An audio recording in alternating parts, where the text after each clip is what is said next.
Hello, it's Ruby, and today I am going to be giving you my top tips on going into sixth form. So the number one request that I've been getting for back to school this year is for advice going into sixth form, and so basically today I'm going to be talking you through some of the things that I wish I'd done at the beginning of both year 12 and year 13. So it's a combination of things that I learnt in year 12 and also things that I learnt in year 13. Number one thing I cannot stress enough is to decide how you are going to make your revision notes for the rest of the year as soon as you possibly can. When I say this, I mean, are you going to do flashcards? Are you going to learn from essays? Are you going to learn from type notes, written notes, mind maps? This is so important to figure out as early as you can. Not only me, but loads of my friends as well. We'd make, for example, like written notes at the beginning of the year, and then when exam season came, we realised, wait, actually I can't revise from this, and then you'd have to spend loads of time making more revision resources. If you experiment a little bit before October half term, yes, workload can be high, but it's not as high as it's going to be the rest of the year, so this is the best time to figure it out. So at the beginning of this year, really try and find the revision method that works best for you, and keep in mind that this might be different to the one that worked for you at GCSE. Number two, don't just print off your specifications from your exam board, but use them from the beginning of the year. When you're learning a new topic, have the specification out beside you. Make sure that you are covering everything that you need to cover.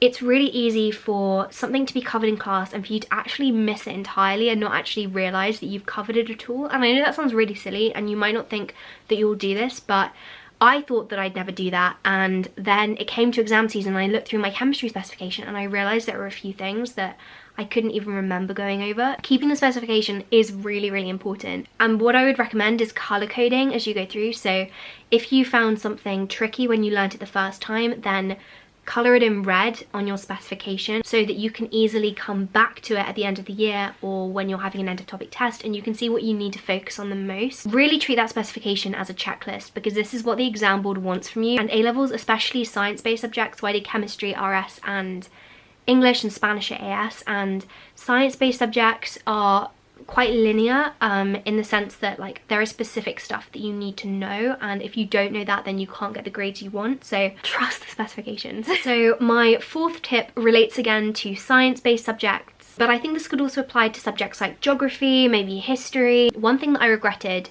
not doing from the beginning of year 12, but which I did pick up at the beginning of year 13, was making a note of every single question I got wrong in a test, like an end of topic test or an exam practice paper. So when I got my paper back or when I marked it myself online, I would go through the paper and I would write up every single question that I got wrong.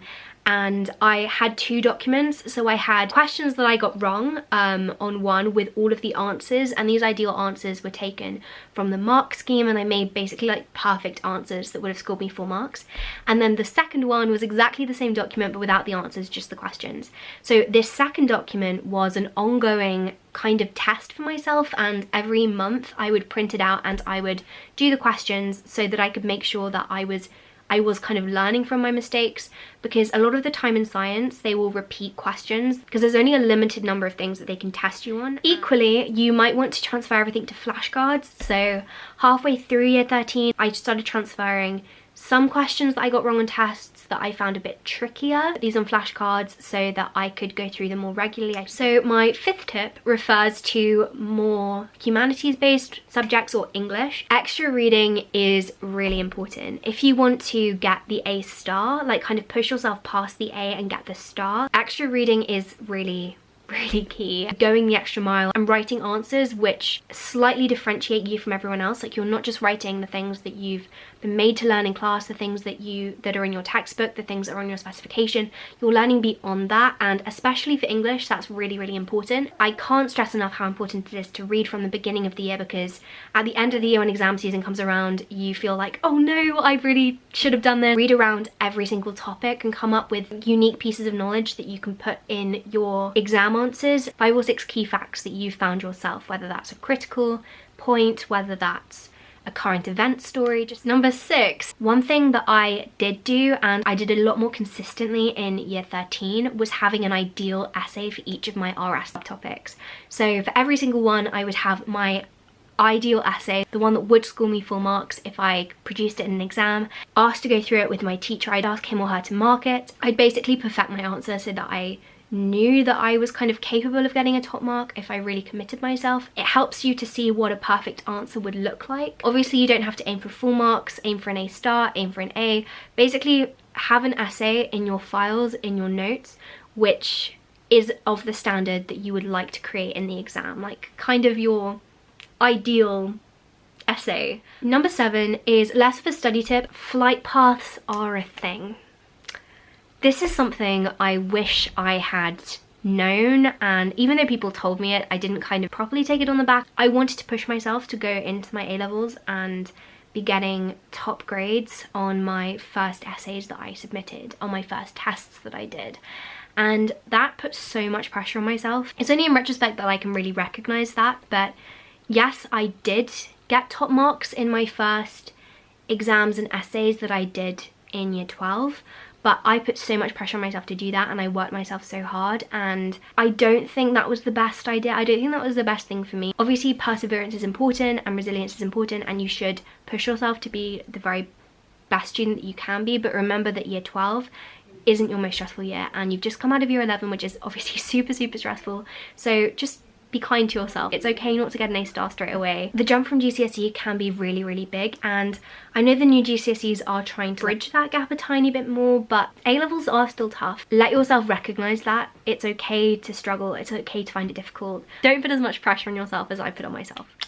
Tip number 7, I believe. I think it's 7.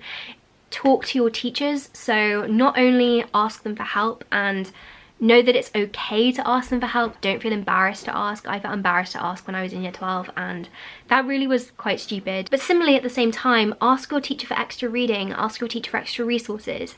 My teachers were so facilitating to this. When I said, you know, oh, like, I'm really enjoying the content, but I kind of want to go further and make this more challenging for myself, they really facilitated me in that. Your teachers probably enjoy the subjects that they're teaching. That's one of the main reasons that you would teach that subject as opposed to another subject. Ask your teacher for extra resources. I was always chatting with my English and RS teachers about, you know, like current event stories, and saying, is there anything you could recommend, or any books you can recommend? It was so great because I came away with like a much more well-rounded view of the subjects, and I also learned so much from me. Informed my answers indirectly because I was more aware. I truly believe that education should be fun and school should be fun, and you should enjoy learning, and that's one of the most obvious ways that you can do that. So when you find something interesting, ask your teachers.